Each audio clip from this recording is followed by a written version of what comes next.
예수님께서 이 사마리아의 수가라고 하는 동네의 야곱의 우물가에서 한 여인에게 하나님의 나라를 전하신 말씀을 하신 것은 이 참 행복이 무엇이며 또 참 예배가 무엇인지를 전해주고 있습니다. 참 행복은 우리의 참 예배에 있으며 예배를 통하여 영이신 하나님을 만나는 것입니다. 그때 우리는 진정한 행복을 알 수가 있습니다. 예배와 행복, 또 행복과 만남을 말씀하셨습니다. 그때 사마리아 여자는 이 말씀을 하시는 예수님을 보면서 구세주를 생각하게 되었고 예수님께서는 자신이 구세주라고 말씀을 하셨습니다.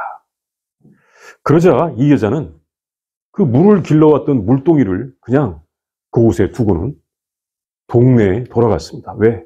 자기가 지금 있었던 일을 사람들에게 자랑하고 싶어서 동네로 돌아갔던 것입니다. 본문은 그 말씀에 이어지는 말씀입니다. 그 말씀을 보겠습니다. 첫째, 예수님에게는 제자들이 아직 알지 못하는 양식이 있습니다. 그 양식은 하나님께서 주신 사명을 행하며 하나님의 일을 온전히 이루는 것입니다. 예수님께서 이 제자들과 함께 사마리아의 이 야곱의 우물가에 오셨다가 제자들이 음식을 구하러 간 사이에 이 물을 길러온 한 여인과 대화를 하시던 중에 이제 제자들은 음식을 구해서 돌아와서 예수님께 그 음식을 드렸습니다. 선생님, 드십시오. 제자들은 예수님께서 배가 많이 고프실 것이라고 생각하고 열심히 구해와서 또 이 정성스럽게 드렸을 텐데 예수님께서 그때 이런 말씀하셨습니다. 나에게는 여러분이 알지 못하는 먹을 양식이 있습니다. 이 말을 들은 제자들이 궁금해졌습니다. 아니, 누가 선생님께 양식을 드렸을까? 우리가 가서 열심히 구해와서 이렇게 귀한 것을 드렸는데 선생님은 다른 양식이 있는 것일까? 예수님께서 이때 중요한 말씀을 하셨습니다. 나의 양식은 나를 보내신 분의 뜻을 행하며 그의 일을 온전히 이루는 이것입니다. 이것은 예수님께서 누가 전해주신 음식을 잡수신 것, 드신 것이 아니라 음식의 새로운 의미를 말씀해 주셨습니다. 음식이 무엇이냐? 무엇을 먹고 사느냐? 우리가 사는 데 있어서 이 먹는 것, 음식 참 중요합니다. 음식이 있는가? 이 먹을 것이 있는가? 이 먹는다. 일용할 양식을 가지고 있다.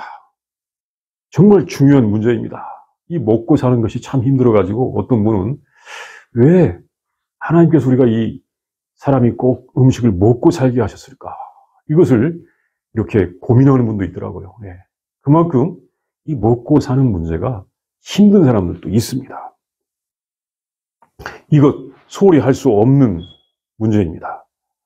우리가 이 일용할 양식을 위하여 기도도 합니다. 우리 주님께서 가주신 기도 가운데도 있습니다. 배고픔, 또 가난하여서 먹을 것이 없어 굶는다는 것, 이거 참 고통스러운 것입니다. 그런데 우리가 이 일상적으로 또는 습관적으로 먹는 것보다 더 중요한 것이 있습니다. 왜 먹느냐? 이것을 생각해 보는 것, 이것을 스스로 물어보는 것입니다. 왜 먹을까? 왜 먹느냐?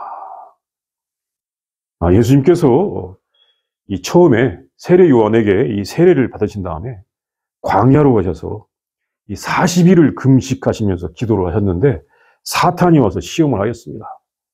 사실 누구든지 40일 금식 기도하고 나면 하나님의 능력이 지금 자기한테 가득 부어졌다고 생각할 수 있기 때문에 야, 내가 정말 부자도 될 수 있어. 명예도 가질 수 있어. 또는 권세도 가질 수 있어. 이런 그런 시험에 들기 딱 좋습니다. 마침 예수님에게 사탄이 왔어요. 그래서 묻는 것입니다. 시험하는 것입니다. 그 첫 시험이 돌로 떡을 만들어서 먹으라고 배고픈 예수님께 그렇게 말하는 것입니다. 당신 지금 배가 많이 고프시지? 능력이 있는데 여기 있는 돌들로 빵을 만들어 드시지. 이 마귀의 이 친절한 유혹이었습니다. 사실 엄청 배가 고프셨을 것 아니겠습니까? 그때 능력이 있으니까 이 돌들로 떡을 만들어 드시지. 얼마나 참 친절한 그런 유혹입니까? 그때 예수님께서 어떻게 하셨는지 다 압니다. 이런 말씀하시면서 거절하셨습니다. 사람이 떡으로만 살 것이 아니요 하나님의 입으로부터 나오는 모든 말씀으로부터 살 것이니라. 이 사람이 먹는 것으로만 살 것이 아니라 하나님의 입으로부터 나오는 모든 말씀으로 살 것이니라. 마귀의 권유를 거절하셨습니다. 이것은 하나님의 나라에 대한 아주 중요한 계시였습니다. 내가 한 끼 음식을 먹는 것보다도 더 소중한 것이 분명히 있다. 그것은 하나님의 말씀을 알고 사는 것이다. 하나님의 뜻을 알고 사는 것이 더 중요하다. 이 말씀입니다. 하나님의 뜻을 알지 못하고 사는 것은 하나님 나라의 백성의 삶이 아니다. 우리가 하나님의 다스림을 받는 것이 중요하다. 이런 것을 가르쳐 주시는 말씀입니다. 자신이 한 끼 음식을 먹는 것에 아주 소중한 의미를 주는 사람들이 있습니다. 꼭 먹어야 하는 것으로 생각하는 경우도 있습니다. 사실 우리는 먹을 수도 있고 먹지 않을 수도 있습니다. 더 큰 의미를 찾아서 먹지 않을 수도 있고 바빠서 먹지 못할 수도 있습니다. 또 먹는 것을 미루고 더 중요한 일을 할 수도 있습니다.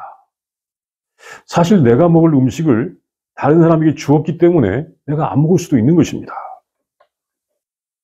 이게 사실 이 개인으로서 살면 먹고 먹지 않는 것이 자유스러울 수도 있지만 단체로서 함께 이렇게 생활하면 시간이 되면 꼭 먹어야 된다고 생각하는 그런 일과가 되기도 합니다.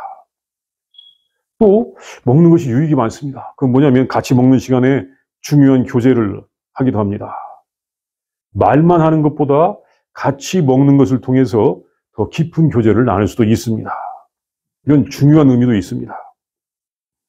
그런데 더 중요한 것은 왜 먹느냐? 왜 먹고 있는가? 이것을 물어보는 것입니다. 습관적으로 먹느냐? 먹는 것이 삶의 목적이냐? 또는 식사를 함으로써 더 큰 의미를 찾고 있느냐? 물론 저같이 먹는 걸 좋아하는 사람은 참 하여튼 먹어야 살긴 삽니다. 그런데 그것보다도 더 중요한 것이 내가 왜 먹느냐? 이것을 물어야 된다는 것입니다. 예수님께서는 사실 습관적으로 먹는 것이 아니라 하나님의 뜻을 하는 것이 그의 양식이며 하나님의 일을 완성하는 것이 양식이라고 하셨습니다. 여기 양식이라는 말은 성경에 양식이라고 되어 있는데 쉽게 말하면 음식이라고 말하면 더 이해가 더 잘 될 수가 있습니다. 하나님의 뜻을 행하는 것이 그의 음식이며 또 하나님의 일을 완성하는 것이 음식이라고 하셨습니다. 우리는 하나님의 일을 함으로써 힘을 얻습니다. 예수님께서 이 하나님의 나라에 속한 성도의 음식의 의미를 알려주셨습니다. 예수님께서 하나님께서 주신 그 사명, 하나님의 뜻을 행하는 것이 그의 양식이라고 하셨습니다. 우리는 사명을 행하기 위하여 살아가는 것입니다. 우리가 살아가는 이유는 먹기 위하여 사는 것이 아니라 하나님의 사명을 하기 위하여 살아가는 것입니다. 이렇게 하나님께서 주신 그의 뜻을 행하는 것을 우리의 양식으로 삼는 것이 하나님 나라에 속한 성도의 삶인 것입니다. 둘째는 지금이 추수의 때입니다. 하나님의 나라에 임함은 지체할 필요가 없습니다.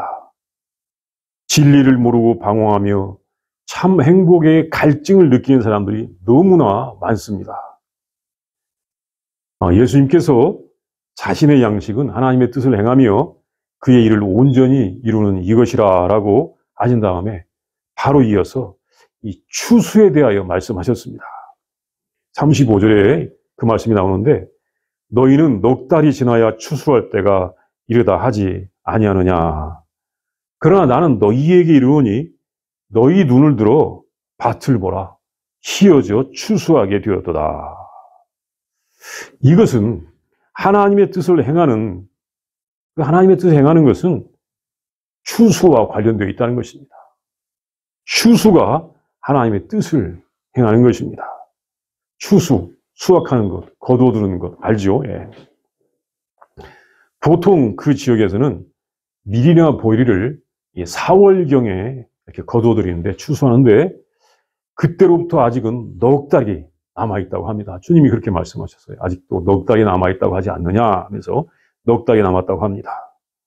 그런데 이것은 밀이나 보리를 추수하는 것입니다. 이제 쌀은 없었고, 이제 밀이나 보리를 키우기 때문에 그렇죠. 예.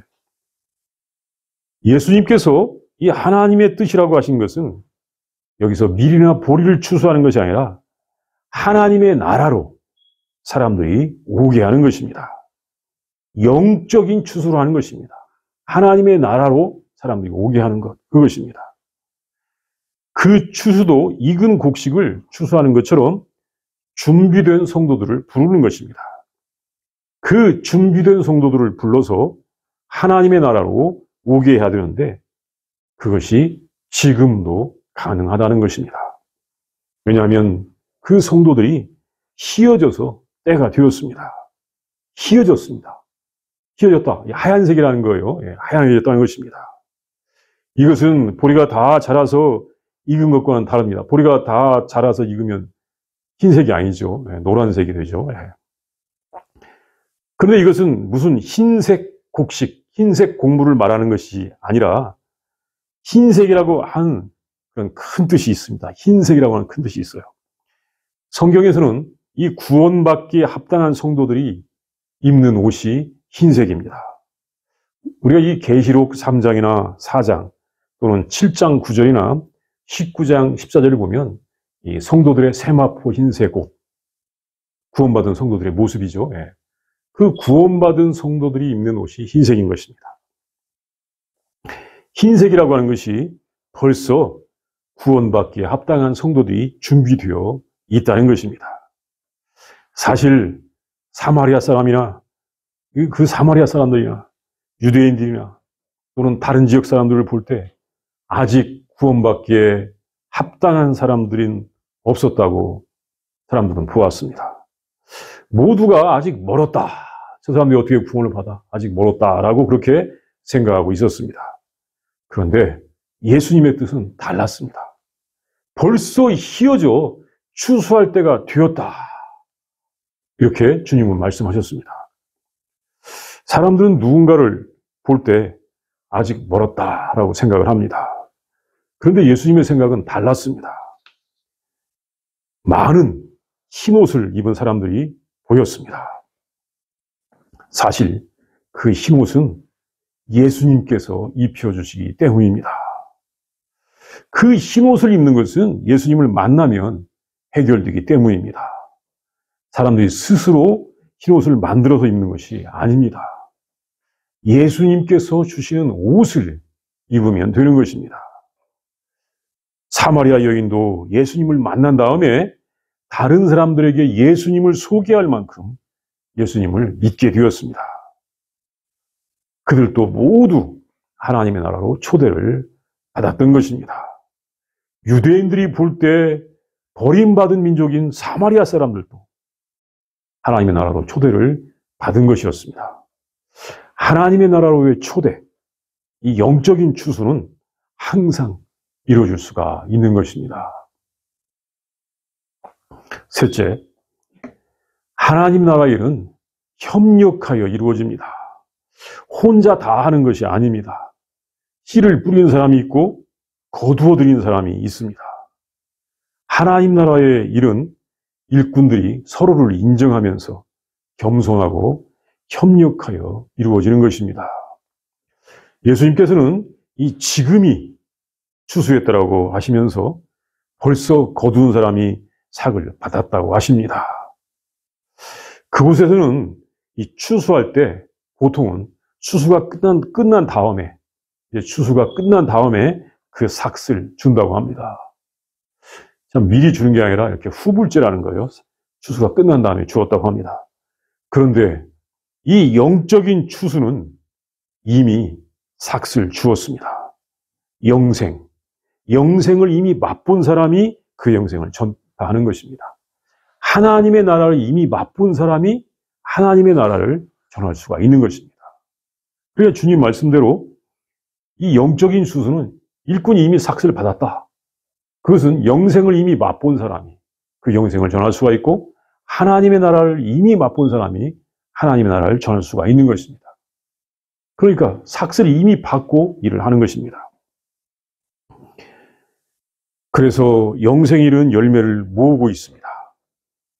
추수하는 사람이 그 열매를 모을 때 그 씨앗을 뿌리는 사람은 함께 즐거워하게 되는 것입니다. 일반적으로 이 농사에서는 씨를 뿌리는 자가 거두기까지 합니다. 농부의 기쁨이죠. 내가 씨를 뿌리러 갑니다. 왜? 거둘 것을 생각하면서 씨를 뿌리고, 그러면서 그 수고를 기쁨으로 생각하는 것입니다. 그런데 예수님께서는 뭐라고 말씀하셨냐면, 한 사람은 심고 다른 사람은 거둔다고 하셨습니다.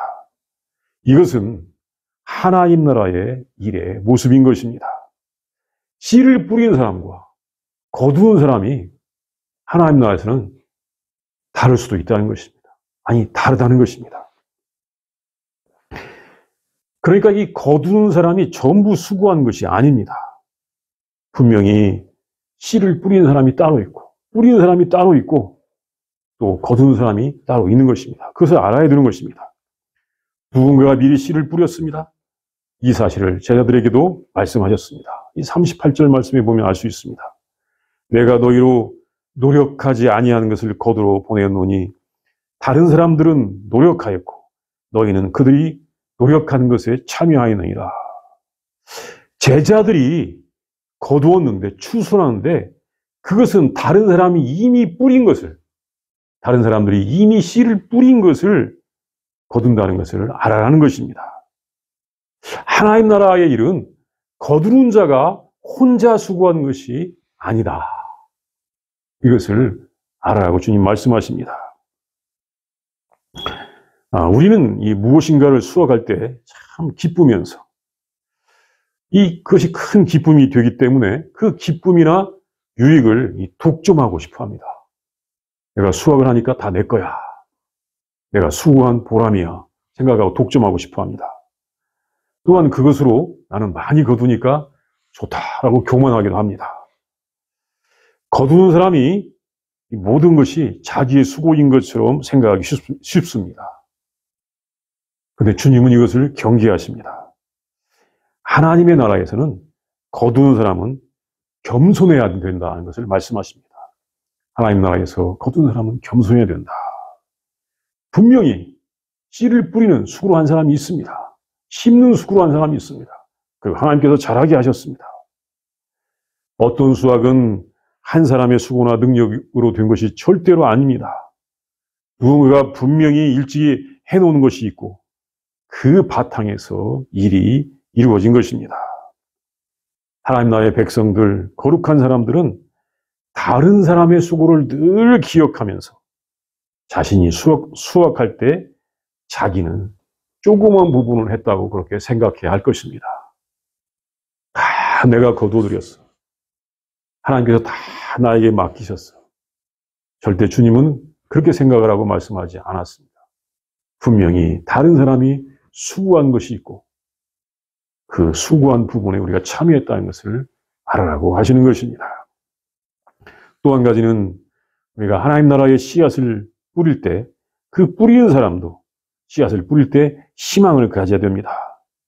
비록 내가 그것을 수확, 추수, 거두기까지는 하지 못할지라도 누군가가 그것을 추수할 것이며 누군가가 그것으로 기쁨을 누릴 것이라고 하는 희망을 가지고 씨를 뿌려야 한다는 것입니다.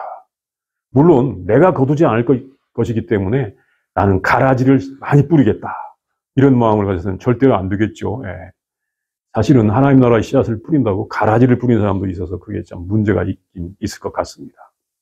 그러나 중요한 것은 내가 하나님 나라의 씨앗을 뿌릴 때 정말 많은 수고와 헌신을 해야 되는 것인데 할 때 내가 그것을 거두지 못한다 할지라도 누군가가 그것을 거두어서 하나님께 영광을 돌릴 것이라고 하는 그런 소망을 가지고 씨를 뿌려야 하는 것입니다. 하나님 나라는 이런 소망과 겸손을 통하여 나타나는 것입니다. 넷째, 그 사마리아 여인은 예수님을 만난 후에 변화가 되었습니다. 새로운 피조물이 되었습니다. 그의 이전 것은 지나갔습니다. 그는 그 변화를 보여주기 시작하였습니다. 사마리아 여인은 예수님께서 그리스도라고 하는 말을 들은 후에 이제 이 물동이를 버려두고 물도 퍼지 아니하고 그냥 동네로 들어갔습니다. 그리고 사람들에게 자신에 대하여 모든 것을 아는 사람을 만났고 어떤 성경 보내보면 자신이 과거에 한 짓을 다 아는 사람을 만났고 이렇게 이 번역이 되어 있는 성경도 봤는데 어떻게 보면 그게 생생한 것 같아요. 자기가 과거에 했던 모든 것을 아는 사람을 만났고 그는 그리스도라고 사람들에게 말하기 시작하였습니다. 동네에서 숨어서 위틀고 살고 있던 사람이 갑자기 자기의 이 부끄러움을 극복하고 자신이 만난 그리스도를 사람들에게 알리기 시작하였습니다. 그가 말한 건 다른 것이 아닙니다. 내가 과거에 한 모든 짓을 다 아는 사람을 내가 만났다. 그거예요. 네. 그분이 그리스도가 아니냐. 그러면서 그리스도를 알리기 시작하였습니다. 큰 변화가 나타난 것이 보이기 시작하였습니다. 사람들은 그 말을 듣고는 구세주를 만나서 우물가로 달려왔습니다. 많이 모여서 예수님을 만난 다음에 자기 마을로 예수님을 초대하여서 예수님의 말씀을 들었습니다. 그리고 그들은 이제 확실히 예수님을 구세주, 그리스도로 믿게 되었습니다. 그러면서 사마리아 여인에게 말하였습니다. 이제 우리가 믿는 것은 당신의 말 때문에 믿는 것이 아니라 우리가 직접 듣고는 그분이 참으로 그리스도인 것을 알게 되었다라고 말하였습니다. 예수님께서는 불과 몇 시간 만에, 불과 여기 이틀이라고 했는데 이틀 만에 사마리아의 많은 사람들에게 그리스도인 것이 알려졌습니다. 이 선민이라고 하는 유대인들이 몇 년을 같이 있었어도 예수님을 십자가에 못 박았던 것을 생각해 본다면 그 이스라엘 사람들이, 유대 사람들이 예수님을 십자가에 못 박고 버렸던 것을 생각해 본다면 멸시받던 사마리아 사람들은 더 쉽게 예수님을 믿게 되었던 것입니다. 사마리아 사람들이 더 많이 하나님의 나라를 기다리고 있었던 것입니다. 멸시와 천대가 많은 곳이 하나님의 나라를 더 잘 받아들이는 것입니다. 아픔이 많은 곳이 하나님의 사랑을 더 잘 받아들이는 것입니다. 수치가 많은 사람이 더 하나님의 나라를 기다리는 것입니다. 이 사마리아라고 하는 이 특수한 곳도 이렇게 복음이 전파되는 것입니다. 모두가 다 참된 사랑과 행복과 영생을 사모하고 있었기 때문입니다.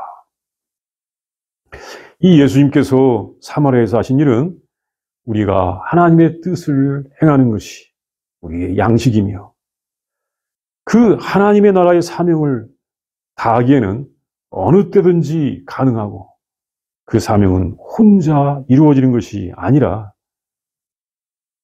여럿이 협력해야 되는 것이며 그 사명을 감당할 곳은 선민이라고 하는 사람들이 있는 곳이 아니라 사마리아라고 하는 멸시받는 곳에서도 가능하다는 것을 우리에게 알려주십니다. 우리 이 시간도 함께 이 말씀을 묵상합니다.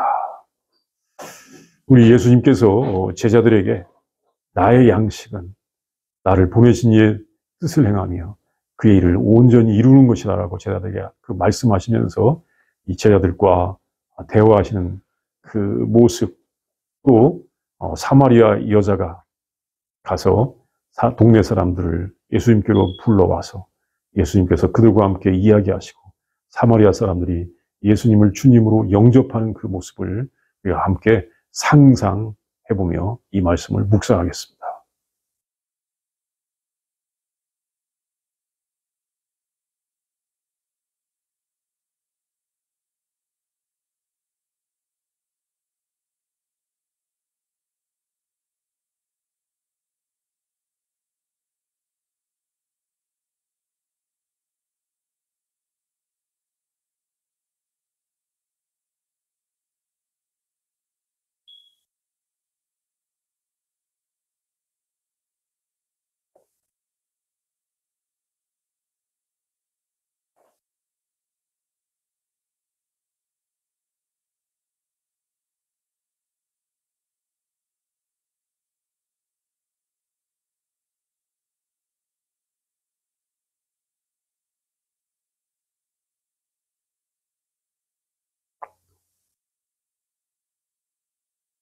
사랑의 하나님, 생명의 하나님, 구원의 하나님, 참으로 감사합니다. 예수님을 통하여 우리에게 하나님의 나라를 알려주시니 진심으로 감사합니다. 하나님, 우리가 하나님 나라의 삶을 살게 하여 주시옵소서. 우리가 이 하나님 나라에서 음식이 무엇인지를 잘 알게 하여 주십시오. 아버지여, 무엇보다도 하나님의 일을 행하기에 힘쓰는 일이 되게 하여 주시옵시고, 멸시와 천대와 아픔과 고통이 있는 사람들을 주님의 사랑으로 품을 수 있는 우리 되게 하여 주시옵소서. 하나님, 고통받는 사람들, 아버지 힘든 사람들, 아픈 사람들이 하나님의 나라를 기다리고 있음을 우리가 알고 그들과 함께 하나님 나라를 아버지여 미루지 말고 나눌 수 있도록 인도하여 주시옵소서. 우리를 불쌍히 여겨 주시옵소서. 예수님의 이름으로 기도합니다. 아멘.